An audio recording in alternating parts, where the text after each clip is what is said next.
Welcome in, everybody. College football is upon us. The NFL not far away, and all the races in Major League Baseball heating up with about a month to play in the Major League Baseball season. We'll begin telling you about our sponsors, as always, and the good folks at Huntington Bank. They're on every street corner now, it seems like, in our state because they take care of the customer.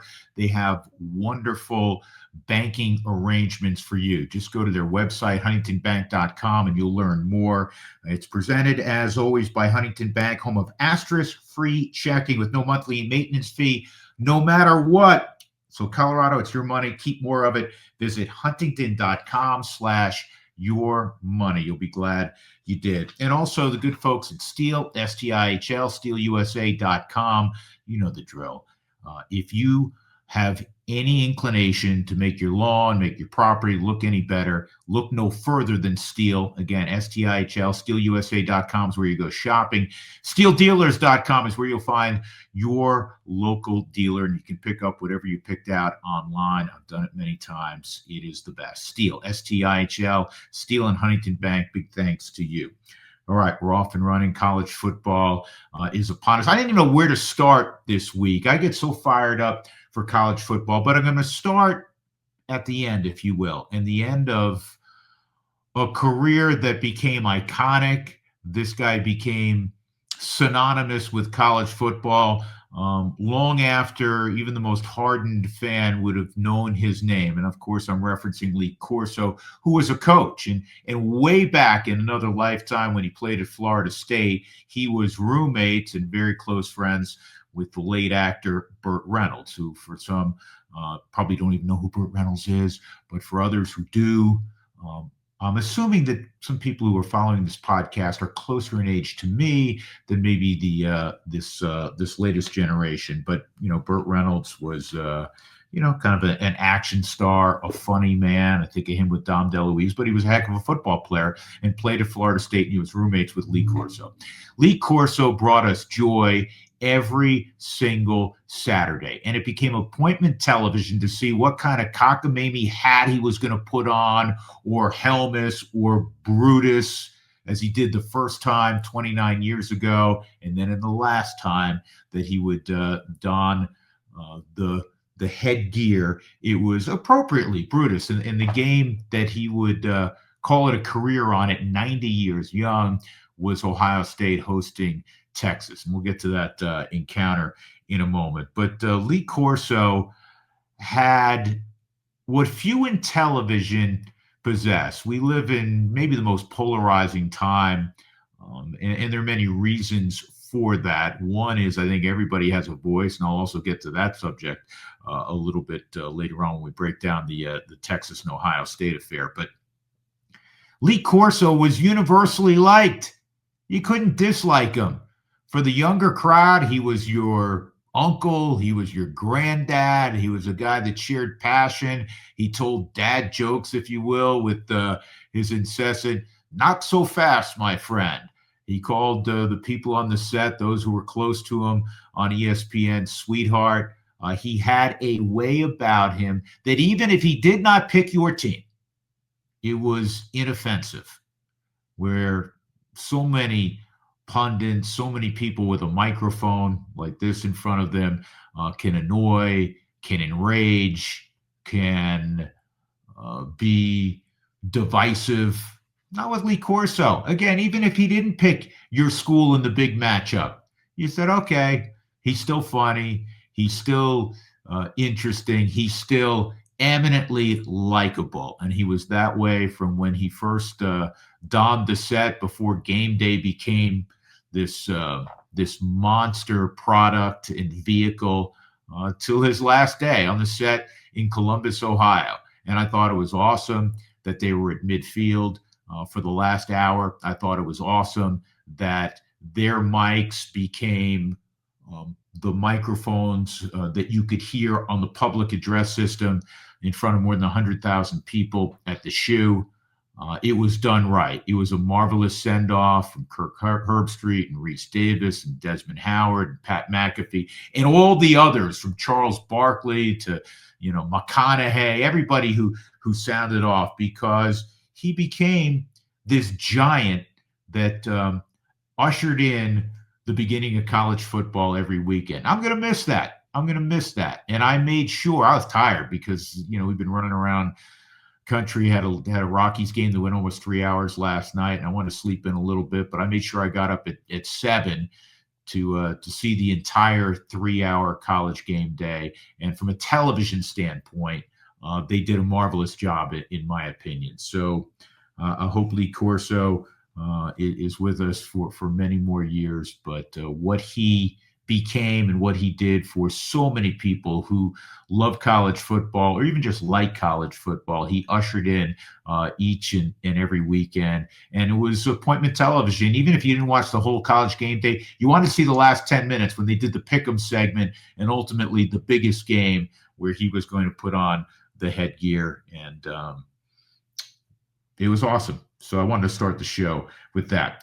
All right. I'm going to go next because we're kind of in the horseshoe, and I just finished watching it. I'm taping on a Saturday afternoon, squeezing this in before I head down to the ballpark for game 2 of the series between the Rockies and the Cubs. Ohio State wins the football game 14-7. You're listening to this podcast. You know that already. I'm going to break down X's and O's. Defensive struggle, great players everywhere.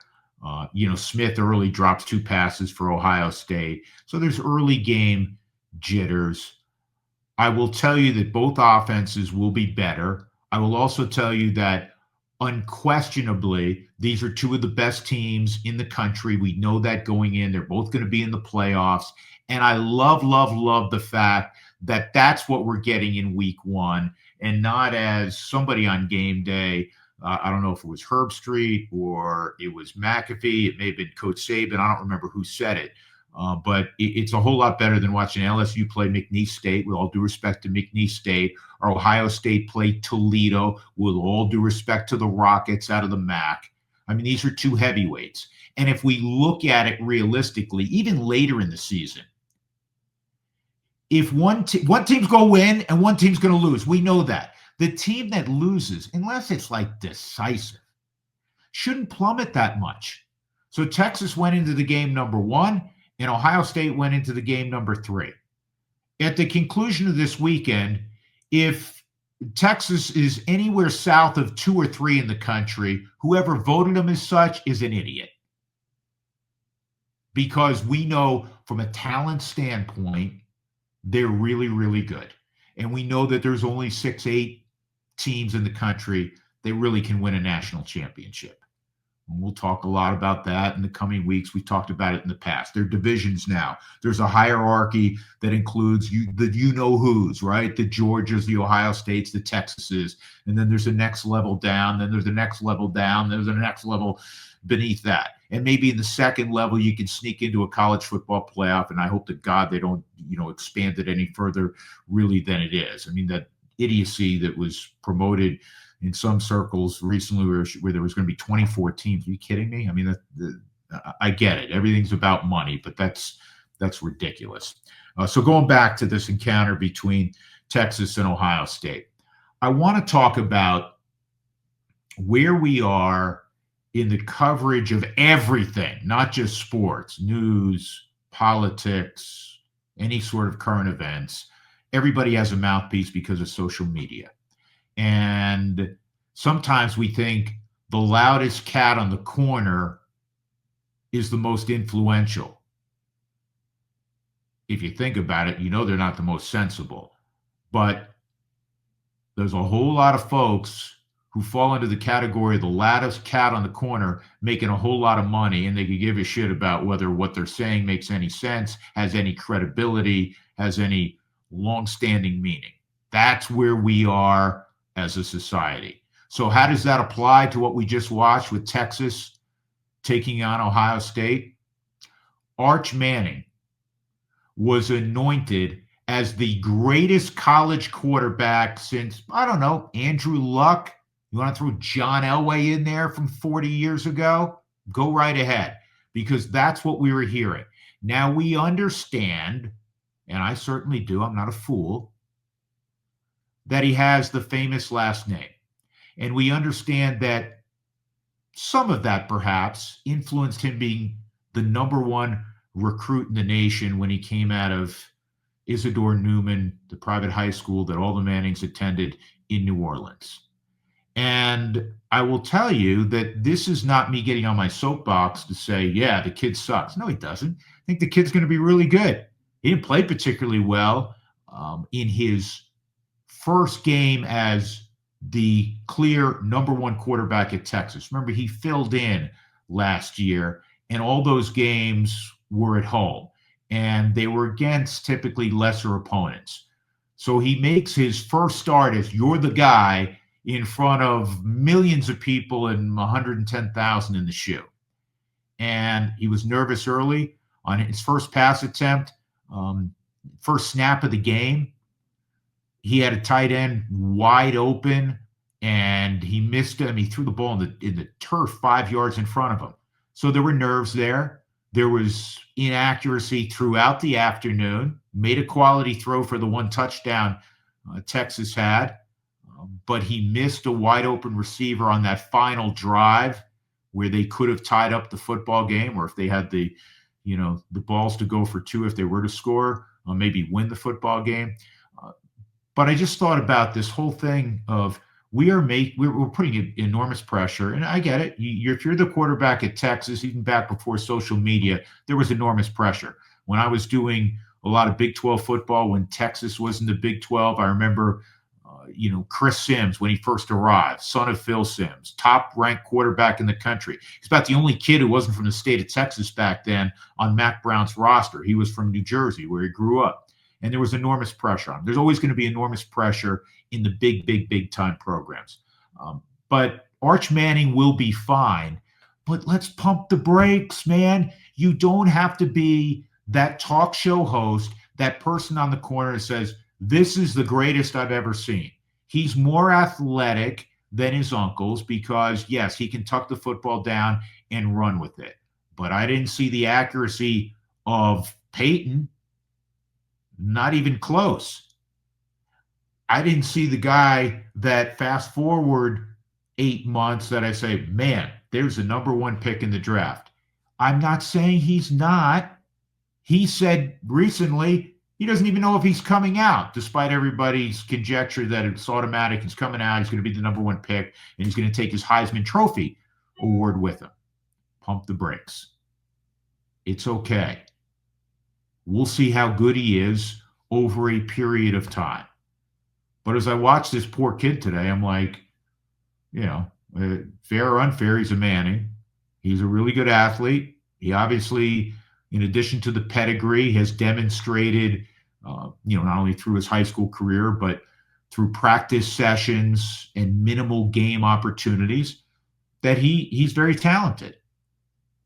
But he wasn't anywhere close to being the best player on the field against the Ohio State Buckeyes. So, again, it's the world we live in. Everybody's going to blow everybody up, and then they're going to overreact. So on Monday or tomorrow, or if you want to get on social media right now, he's getting, his head stomped on by everyone because of the performance. Slow down. But keep in mind, both of those schools will be in it at the end. All right, let's go to last night. Again, I'm not going to break down all the X's and O's with you. All the Buffs fans out there, they're upset with Pat Shurmur because he didn't do great things with the Broncos. Therefore, he's the worst offensive coach in the history of the game. Don't necessarily subscribe to that. I thought Caden Salter did some good things. I thought he looked composed a good portion of the time. I thought there were times he should have run when he didn't, including the first touchdown pass. But if you want to look at a couple of things that I'm going to address, if you're +3 in the turnover ratio against what you hope to be two somewhat evenly matched teams, you ought to win. And the metrics suggest that you're going to win more than 80% of the time if you're +3. And they probably go up even more from that number if you're at home, which the Buffs were. They were playing at Folsom Field in Boulder. So I'm not going to sit here and tell you that's an awful loss. I don't know how good Georgia Tech is. I don't know how good Colorado is. That's the nature of where we are in college football. I was talking to a dear friend on my drive back from Coors Field last night, and I had taped the game. I'd watched the first quarter because it started before the Rockies Cubs game. But I was talking to my good buddy, and he was with his son-in-law, and they were breaking it down for me on the trip home late last night. And my friend, the first thing he said is, I had to have my roster out on his phone for Colorado. He said, because I didn't know anyone. And that's not just the Buffs. It's every school in the country, basically. 50, 60, 70 new players. So year to year, not only is it hard for fans in this age of the portal and NIL to know who they're going to have each given year, but you don't even know about their background. You can go to the portal and maybe they're all young guys, or you can go in the portal and it seems like Colorado has a lot of veteran guys who played and hopefully played significantly somewhere else. But it's hard to get a feel. It's hard to know what you're going to see. So going back to Georgia Tech, I thought Georgia Tech with, King, their new quarterback, they've always run it really well. But now they're able to throw the football some. So are they a top 25 team? Yeah, perhaps. I don't know where Colorado ultimately will fall. But I do know this much. They thought they were going to be much better overall as a team, despite the departure of Shador, despite the departure of the Heisman Trophy winner, Travis Hunter. These are the words of Coach Prime. And at least in week one, they gave up 320 yards on the ground to a team going in they knew was going to run the football. Not good. Number two, as I said earlier, if you're +3 in turnover ratio, you got to win. You got to put up points. They got one touchdown early, and that was that. In a perfect world, you're up minimum of 2 scores, minimum of 10-0. They didn't take advantage of that. The other thing that I want to address, which I know is heavy on a lot of people's minds, and that is clock management, because the Buffs went 9-4 last year, but it was an issue. And I'm going to make a statement now, and it's going to be one of those statements where both things can be true. There are many aspects as to what makes a good college football coach. One of them is the ability to draw talented athletes to your school through recruiting, now through NIL, through culture, and it's word of mouth, because now all kids talk, whether they know somebody or not.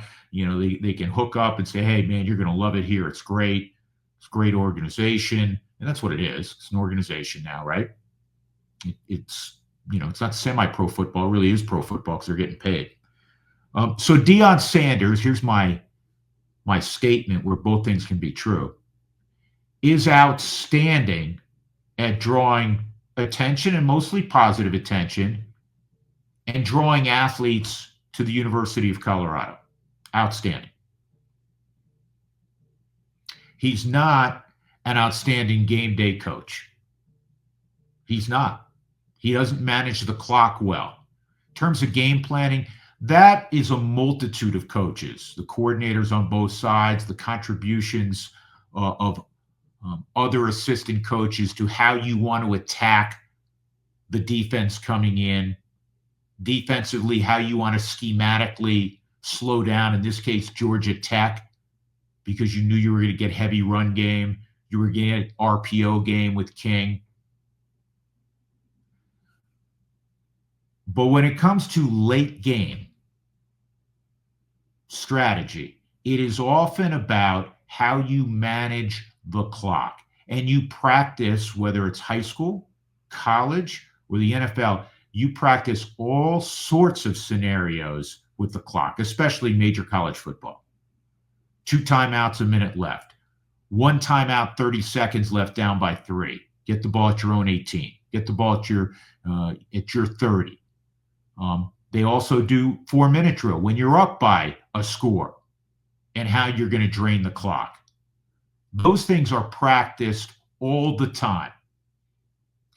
And we have seen on numerous occasions now it not handled well by Deion Sanders. And that's where the buck stops. So you cannot, with over a minute to go, down by a touchdown, you cannot drain over 40 seconds on 2 snaps. They ran a screen on first down, didn't work. I have no problem, some of you do, with the play call, because a lot of times teams start to, fall back and prevent the big play, and you can get a chunk play on a screen to start a drive like that. No timeout called. Then you get a decent pickup, but it's 3rd and 1. That timeout had to be automatic.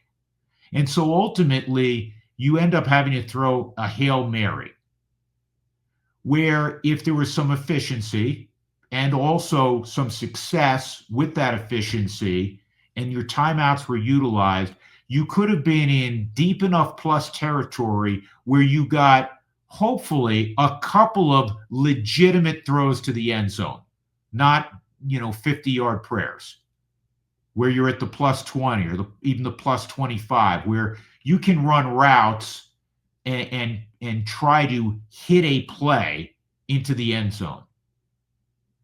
You cannot have that football game end and you have 2 timeouts like you're carrying them to next week against Delaware, which, God help us, you better not need them against Delaware. And then afterward, this is where my other issue comes about. Deion said we got out physicaled and that's on him. Okay. I mean, if you want to talk about accountability, because anytime you get up in front of young people as a head coach, as a leader, you are going to talk about accountability. There's certain buzzwords that every coach talks about. Be on time, be a leader, be a good teammate, hard work, get after it in the weight room. Well, I mean, they become cliches, but they're cliches because they're apropos. But if you're going to be accountable, you have to walk the walk, not just talk the talk. And you can say, you know what? If I'm going back, I would have handled that differently. I would have handled the final minute, whatever it was, differently. And maybe he'll come out during the week after reviewing the tape and say that. We'll find out. But I don't generally get that from Coach Prime. You get a lot of the confident bluster, if you will. We're good, you'll see. That's fine. But sometimes I'd like to see a little humility. I'd like to see ownership. In other words, the best quarterbacks, because they are the CEOs of teams, the best head coaches do this. Even if they, at their core, may not always believe it, when you win, distribute the praise, distribute the credit. Man, our O-line played well if you're the quarterback. Man, our receivers made some great catches, even on throws, maybe I was a little off, made some terrific plays. And boy, defense was outstanding. And when you lose, you point to yourself. And the same thing goes for the head coach. We need to be better. I didn't have the offense ready enough, and defensively, we can't give up 300 yards. We knew they were going to run coming in. It's on me. So a little bit of that, as I said, with the statement we got out physical. And I said this last year, and I want to see CU do well. But we know how quickly things move in this age.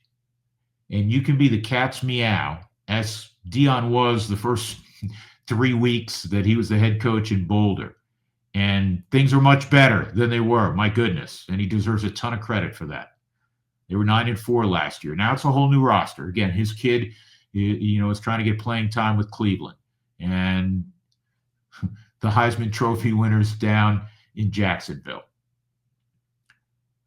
But each year is important because all of a sudden it's like, okay, that was yesterday's news. So it's an important season for the Buffs. And it's important to see how Coach Prime does when he doesn't have his son at quarterback who is an outstanding college player, obviously. He doesn't have Travis Hunter. And how much can he meld this new talent? And that's true really for every coach, because most of these programs, there's like a revolving door, and you're now coaching up new players every year. It's got to be maddening. It's why Nick Saban got out. And the ones that can manage that the best, or at the very top of the food chain where they know they're going to pay the best, so they're probably not going to lose their nucleus. That's the challenge. Staying in football, might as well. Next week, the NFL Odyssey begins. It's 17 games over 18 weeks. Here in these parts, everybody, as they should, be excited about the Broncos. The Broncos had a marvelous defense last year.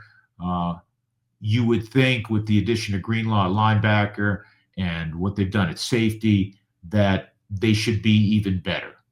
And, fingers crossed, things change year to year. Just because you were really good one year doesn't make you elite the next year. But on paper, they should be outstanding. Also on paper, one would figure that Bo Nix, who had a terrific freshman year, right, as a rookie, should be a little bit better this year. I think the wide receiver room, a little deeper. Super glad Cortland Sutton's back. They have a chemistry that is significant for a young quarterback. And from a running game standpoint, I like their O-line. And now with Dobbins and Harvey, you think they're going to be better. And so they're formidable. What constitutes a good season for the Broncos? Probably winning at least one playoff game and taking another step from what they did last year. Obviously, they had to go on the road and play a great Buffalo team. But marching that much closer to where you're legitimately a Super Bowl contender. Can they win the AFC West? Can they break the stranglehold the Chiefs have? Certainly. I think the Chiefs are going to be better, actually. But they can. It's been 9 years, by the way. 9 straight years that the Chiefs have won the division. So the enthusiasm and excitement around the Broncos from where I sit is legitimate.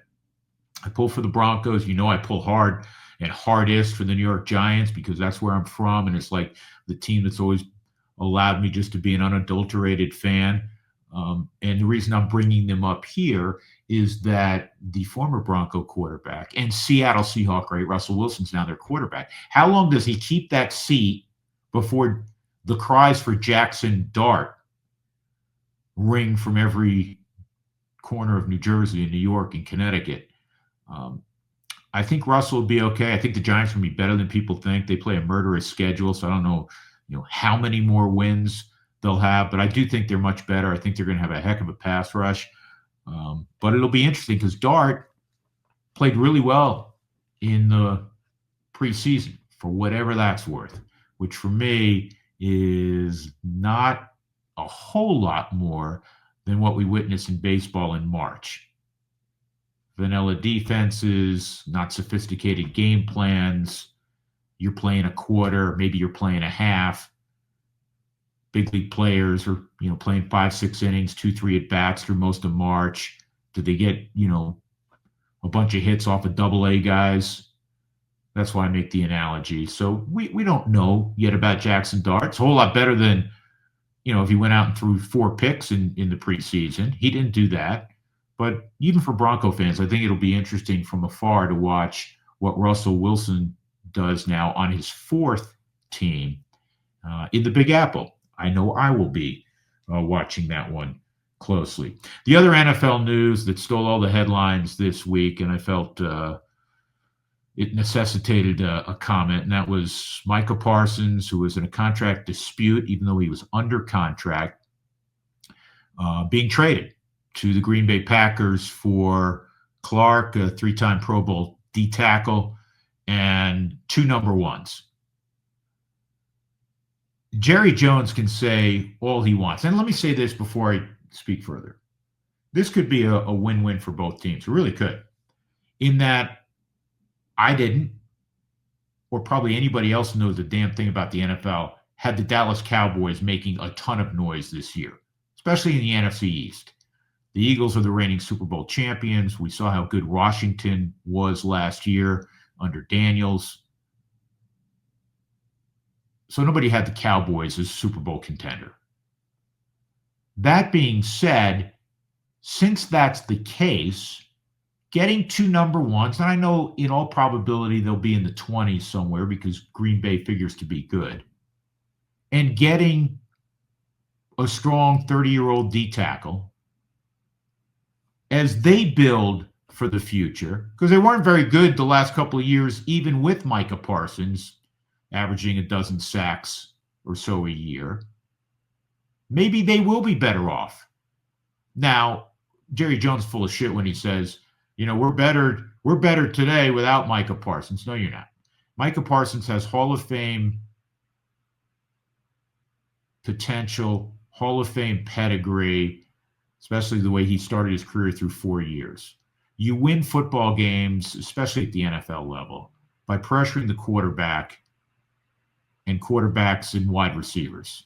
That's why cornerbacks, because they cover, and edge rushers are so well paid, and the converse on the offensive side of the football. It's not about running backs. It's about quarterbacks, obviously, and it's about wideouts. So you have a guy that can pressure, not just get sacks, but pressure the quarterback on the other side. You are not better without Micah Parsons.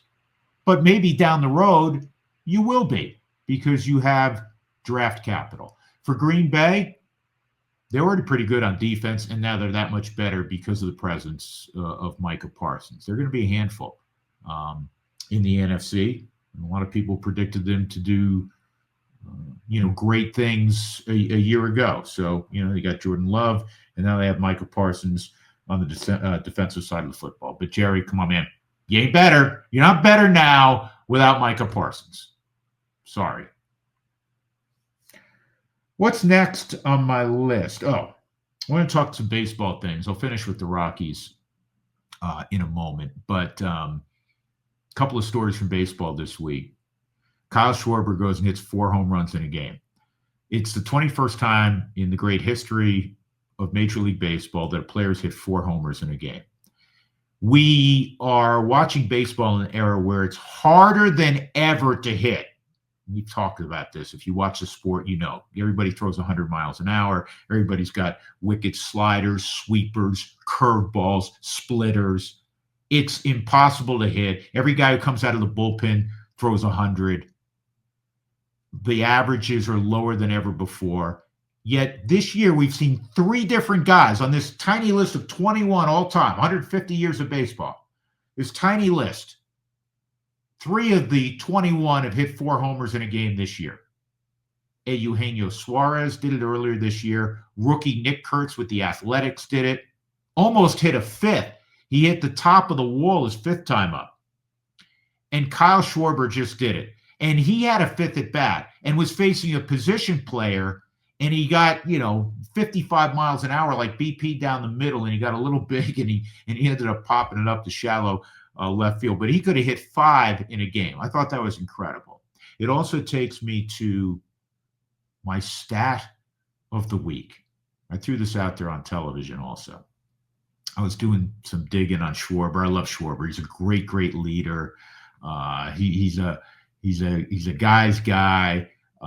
He's a great player who just keeps getting better in his 30s. You remember him when he was part of the Cubs team that captured the World Championship and ended the 100-year drought with then a healthy Chris Bryant and Anthony Rizzo and Javi Baez and that whole gang. Well, he's much better now. He hits 45 home runs a year plus. He's going to hit, he may hit 60 this year. And he's a better hitter. He hits lefties now, where in the past he didn't hit lefties. And he's one of the great leaders in the clubhouse in the sport. He's going to be a free agent at the end of the year. Philadelphia, I can't imagine them letting him get away. But here's one of my stats. Do you know Kyle Schwarber, who looks like a Mike linebacker from Ohio, which he was? He was an all-state linebacker before going to IU, Indiana University. He has 10 stolen bases. How about that? Here's the kicker, though. Cal Raleigh, who has set a record for home runs by a primary catcher. He's over 50 now. He may truly hit 60. Switch hitting catcher, 20-plus home runs from both sides. We've never seen that before. He's an elite catcher, by the way. It's not like they just stick him back there like a couch and go, well, this guy can really hit. Let's find a position for him all right, we'll put him behind the plate. It's the most important defensive position by far on the baseball field. Cal Raleigh with his framing, Cal Raleigh with his blocking, Cal Raleigh with his throwing. He won not just a gold glove, he won a platinum glove a year ago. He's elite defensively. And oh, by the way, he hits home runs like 2 a night. You know how many stolen bases he has? The Big Dumper is his nickname. The Big Dumper has 14 stolen bases. That's my stat of the week. When I saw that, I almost fell out of my chair. I'm like, what?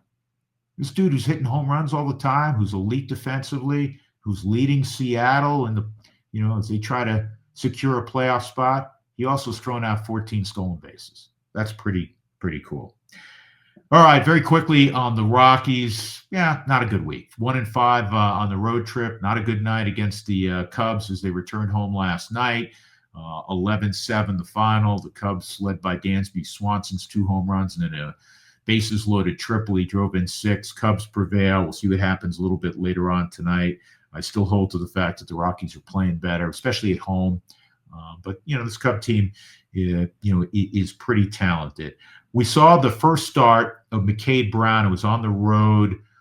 The numbers were just okay. Went 3 2/3. He gave up a home run. They kind of ran him off. We're going to see his second start as I look at my fake watch in a few hours. I like what I saw. A good sweeper, mid-90s fastball, big, strong, sturdy dude who wasn't afraid. Keep your fingers crossed. The Rockies need starting pitching like no team. They have a 6.6 starter ERA, which needs to come down more than 2 runs. So you start thinking about next year, where's that pitching going to come from? We know that free agents are not coming on the pitching side to Colorado. So McCade Brown hopefully keeps growing. Chase Dollander threw a good ball game on the road. He's got to figure out Coors Field. He's got to figure out to continue to work ahead, not just strike one, but work ahead in counts and not have 97 pitches in the 4th inning.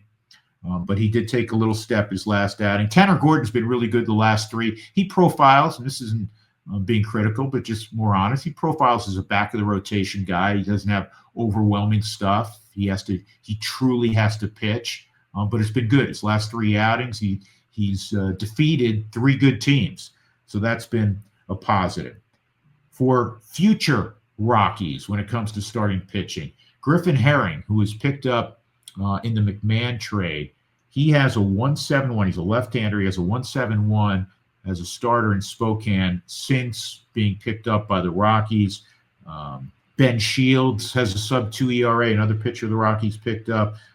Austin Smith has a sub-2 ERA. Couple of 3 guys that I just wanted to make mention of that hopefully in the not too distant future can impact the Rockies with a pitching staff that has to, especially in the rotation, has to be reconfigured going forward to next year. All right. Football has begun. Smile on my face, smile on your face. The next 30 days will be fun with the baseball races, and we'll see what kind of impact the Rockies can have. They're going to be inside the NL West quite a bit over the next couple of weeks, see if they can upset the Dodgers a little bit or the Padres. That'll be fun to watch as well. But next week, the NFL begins, and college football is now almost through their weekend to begin the season, and it's awesome. Hope you enjoyed it. We'll do it again next week at some point. Take care. Big shout out to Marky and to Alex for helping me out on the podcast each and every week. Take care, and we'll do it again shortly. Be well.